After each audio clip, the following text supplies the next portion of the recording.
So we just have our new muffler installed at SMT competition headers, and we just installed a Blitz N1 muffler.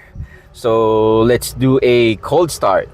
So check natin kung maingay ba. Hopefully not.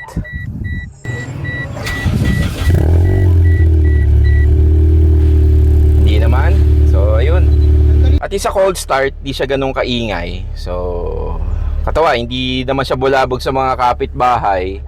So not unless i-rev natin ng mataas. Pero sa cold start, mabait siya, oh. It has a bassy sound to it, but hindi siya yung tunog lata na maingay talaga. So ayan, cold start, on idle tayo, okay lang. So rev natin ng konti.